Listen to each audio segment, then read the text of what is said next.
Hello friends, welcome to Mahipal Reddy GK House. Myself Prithviraj Reddy. Today we are going to discuss important current affairs for your examination. Firstly, the demise of Chaudhary Ajit Singh. So he died on 6th May 2021, yesterday itself, because of the COVID.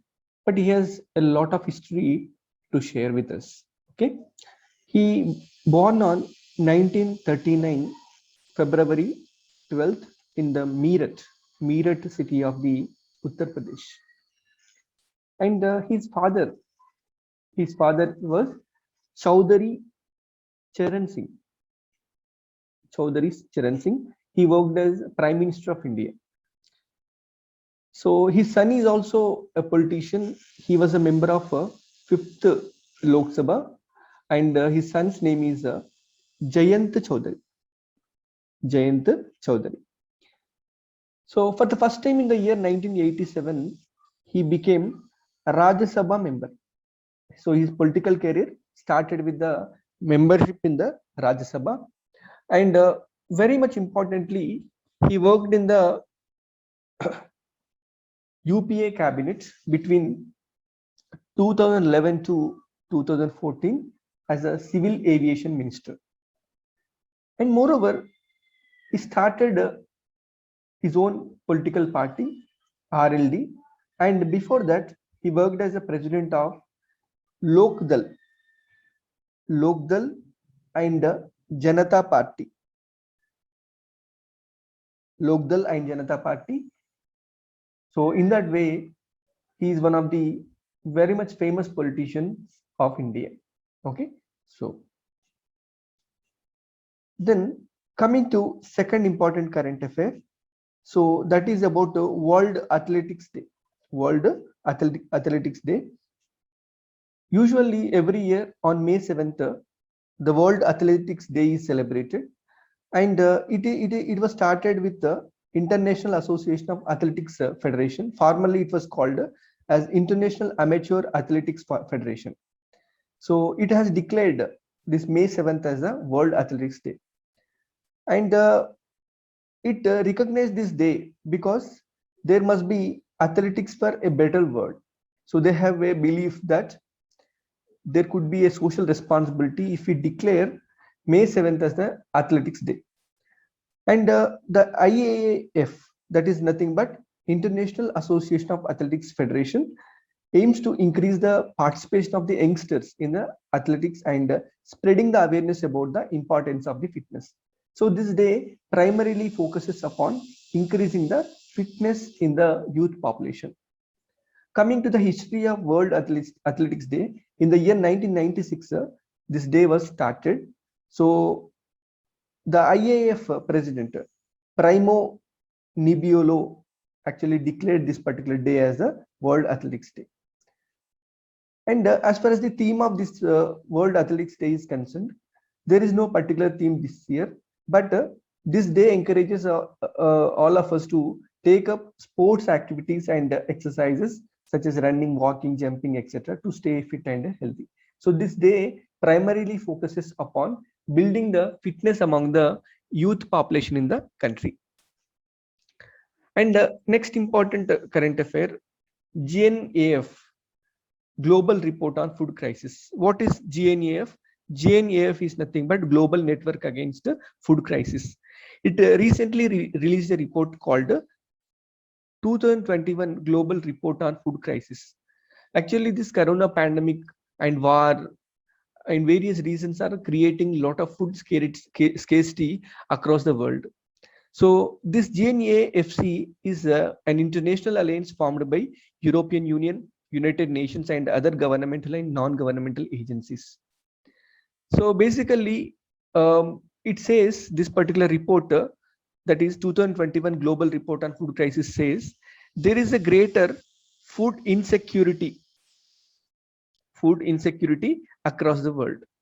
So according to this report, at least 155 million population are experiencing acute food shortage, very, very serious food shortage. Okay, food shortage in the year 2020. Okay, And 28 million people are actually experiencing very emergency level food insecurity. It means they are very much near to the starvation. They are very much nearer to the starvation. And you guess what is the continent in the world which is facing huge food insecurity? You can easily guess it is nothing but Africa. Africa, very underdeveloped continent. Okay, so almost all 63% of the people from Africa are facing the food shortage. So according to this report, primarily there are three reasons.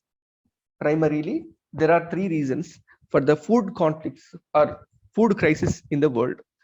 So first one is the conflicts.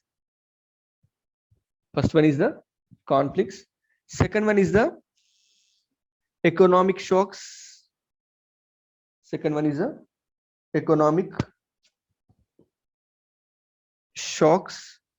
And third one is weather extremes.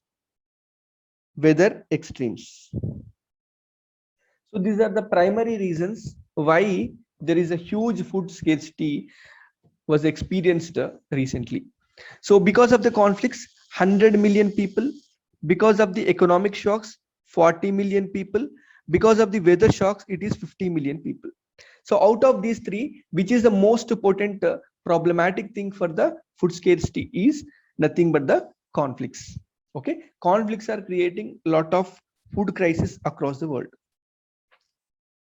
And coming to global network against the food crisis, it is the initiative, as I told you, it is a association, it is a particular organization which is launched by EU and Food and Agriculture Organization of United Nations and the World Food Program. Okay, so this much we have to remember. As far as the FAO, Food and Agriculture Organization is concerned, the DG of FAO is Ku Dongyu, and headquarter of FAO, that is Food and Agriculture Organization, is Rome, so which is located in Italy. Okay, then. And India's next important current affair, India's assistance to small hydro project in Nepal. So India recently supported Nepal for the rejuvenation or renovation of the existing hydroelectric project in Nepal. Recently, because of the climatic or some disaster related issues, this existing hydroelectric project was destroyed. So for that reason, India had assisted Nepal with 26.39 million rupees.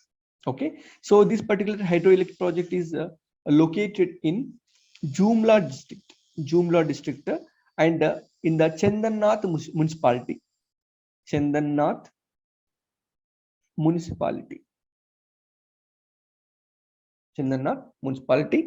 So our embassy representative Karun Bansal had virtually started this particular hydroelectric project, and the capacity of this particular hydroelectric project was 200 kilowatts, and initially it was built in the year 1983, and this hydroelectric project was developed as a part of Nepal Bharat developmental cooperation. Nepal Bharat developmental cooperation. Okay, so this is what the important aspect related to the India's assistance to the small hydro project in Nepal. And coming to the other important current affair, ENAM selected Kotak Mahindra Bank as a digital payment partner. So ENAM, okay, this is the Electronic National Agricultural Market. This is very important scheme launched by the central government in the year 2016, and especially this Kotak Mahindra partnership will help in facilitating the online transactions, because the ENAM requires a lot of online transactions. So that requirement will be fulfilled by this particular Kotak Mahindra Bank. And as far as the ENAM is concerned, Electronic National Agricultural Market, it was started in the year 2016, and 1.68 crore farmers have been registered with this particular ENAM, and it is part of Agriculture Ministry, Union Agriculture Ministry. Okay, and this ENAM is very much helpful for the better price discovery. So nothing but you are going to liberalize the entire agricultural market system, whereby the farmers will be able to get a remunerative price for their goods that they have produced. So how many commodities are covered under this particular ENAM? Almost all 90 commodities are covered under this particular ENAM. And which is the agency which runs this particular ENAM? That is nothing but Small Farmers Agricultural Business Consortium. Small Farmers Agricultural Business Consortium. Okay, so under the aegis of Ministry of Agriculture and Farmers Welfare. Okay, this much you have to remember regarding the ENAM. And you must also remember this Kotak Mahindra Bank was actually been selected as a partner for the digital payment system.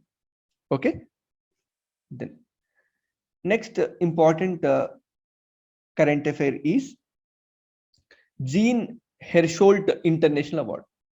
Jean Hersholt International Award. So this award is given to the individuals who are working in the motion picture. Motion picture means the cinema. Okay, the cinema field, and who are very much displaying the humanitarian approach or efforts. Okay, and because of that reason, if they are bringing any good credits to the industry, they will be given this particular Jean Hersholt International Award. For example, recently Sonu Sood of Indian Bollywood and Tollywood industry, he is showing a lot of humanitarian efforts.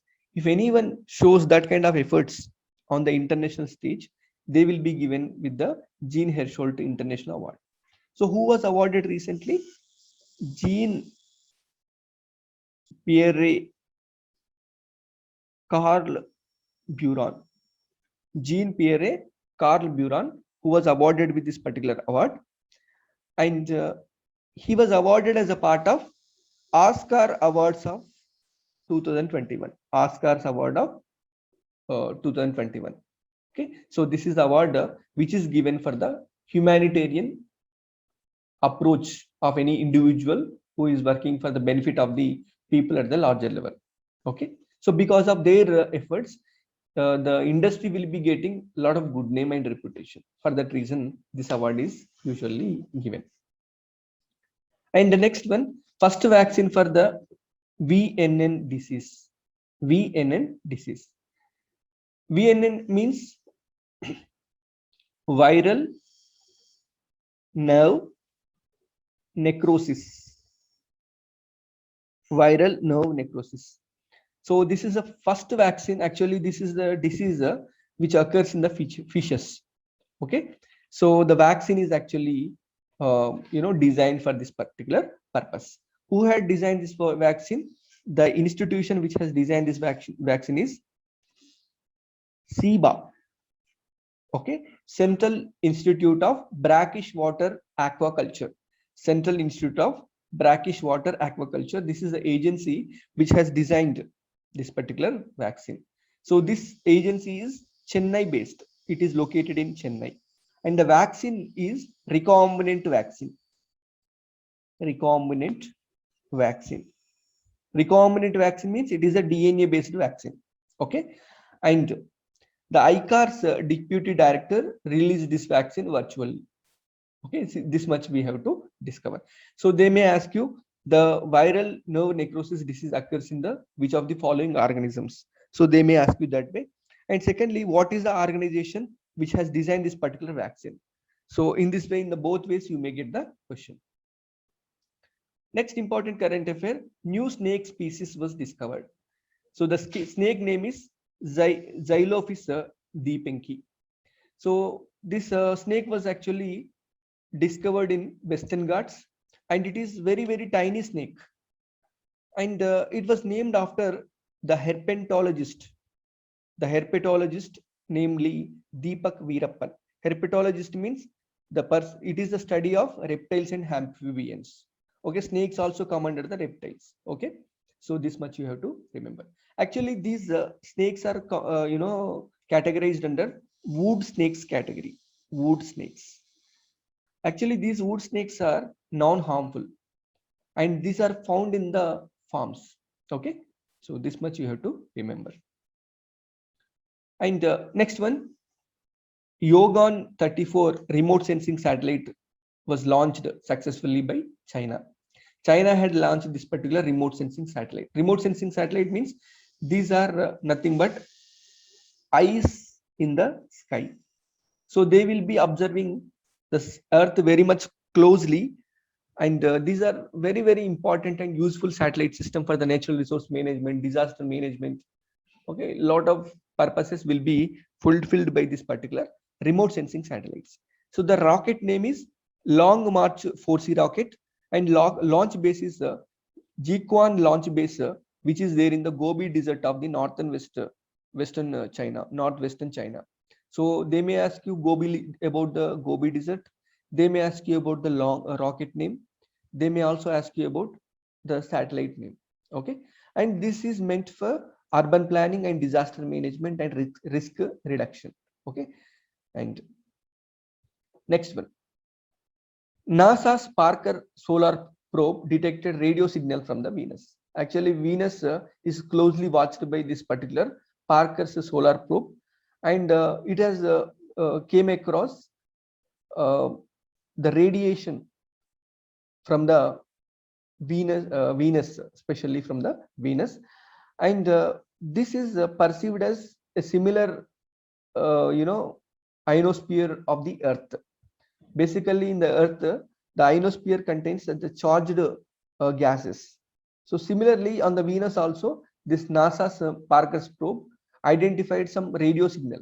So scientists are considering similar to that of Earth, Venus is also having some upper layer filled with the charged gaseous atoms. Okay. Then, and next important current affair is SpaceX's Starship rocket prototype achieves first successful landing. Actually, SpaceX is trying to develop a relaunch or reusable launching vehicles. Reusable launching vehicles. It means usually what will happen if you are launching any rocket from the Earth, it introduces the satellite in the orbit wherever it requires. At the same time, this rocket escapes into the space. So it remains as a space debris. This is the first problem associated with the satellite launching vehicles. And secondly, usually every time if you are going to send the rockets to the new rocket, it also increases the cost of the satellite launching. So that's the reason why if you are able to develop some relaunch vehicles or reusable launch vehicles, definitely it will cut short the expenditure associated with the satellite launching system. Okay, so SpaceX is also attempting with the same experiment. Okay, actually India also in the year 2016, the ISRO specially, it has experimented with the reusable satellite launching vehicles technology demonstration, RSLV-TD. Okay, so this similar to that of RSLV-TD, the SpaceX is also doing the same. Okay, it was launched from Boca Chica base. Actually, it planned maximum altitude of 10 kilometers and landed back in the planned site. So it means usually this particular satellite launching vehicle, once it introduces the satellite in the required orbit, it will be directed to fall in the sea. Basically, whenever it falls in the water, again it will be used back for the launching of the next satellite. So this is what the theme about the reusable launching vehicles, satellite launching vehicles. And coming to cabinet approved disinvestment of the IDBA. So Cabinet Committee of Economic Affairs, it is chaired by the Prime Minister. Okay, so they have approved for the strategic disinvestment. Actually, government is going for more sale of the public sector undertakings because of two reasons: A, to mop up the resources for the budget, and B, government is not meant for the business. Government must gradually withdraw its from the business activities. This is what the theme. Okay, IDBA means Industrial Development Bank of India. Industrial Development Bank of India. So 94% of the IDBA is owned by the government. Especially, Government of India owns 45.48 percentage, whereas LIC owns 49.24 percentage. So basically, LIC is the management controller. Okay, LIC is the management controller, and also it is a promoter for this particular IDBA bank. And next one. So actually, Government of India try to mop up at least 1.75 lakh crores because of this particular disinvestment process. So especially IDBA bank was established in the year 1964. Okay, so this much you have to remember. And next one, Mission Bharat oxygen challenge. You know how India is facing acute shortages of the oxygen in the recent times because of the COVID crisis. So that's the reason why IIT Kanpur along with the Startup Incubation Innovation Center. So in the IIT Kanpur, there is a organization called Startup Incubation Innovation Center. So which is targeting, which has given a challenge to address this particular oxygen shortages by establishing at least 20,000 oxygen generation plants. At the same time, it also kept a daily target of establishing at least 100 plants a day. So this is what Mission Bharat Oxygen Challenge. So this is very, very potential question. SIIC of IIT Kanpur launched this particular scheme, or launched this particular challenge, that is Mission Bharat Oxygen Challenge. Okay, don't get confused with the Government of India. It is the individual initiative of the IIT Kanpur. Next one, Swamitva scheme. What is this scheme? Swamitva scheme. Swamitva scheme means survey of villages and mapping with improvised technology in village areas. Okay, what is that? Survey of villages and mapping with improvised technology in village areas. So this was actually launched in the year 2020, April 24. You know what is the significance of April 24? It is celebrated as Panchayati Raj Day. Okay, so it was started on April 24th of previous year, but on April 24th of this year, that is 2021, it has been expanded throughout the India. So what is the basic objective of this particular scheme? Determining comprehensive land rights and computerization. Okay, determining comprehensive land rights and computerization. You know how the land disputes are turning themselves to be criminal disputes or conflicts among the people. If all these to be settled, there must be concrete record of land rights and also computerization. So this scheme tries to develop a system where there will be a secured land records. Okay, and this particular scheme deploys CORS technique. So it is using the drone technology by which continuously operating reference stations, continuously operating reference stations.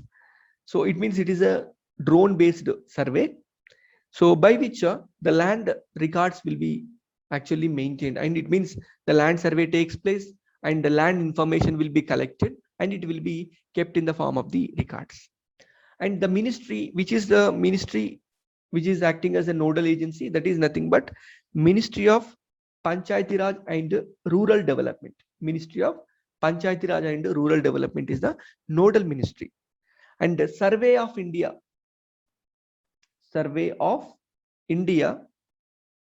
is the implementing agency.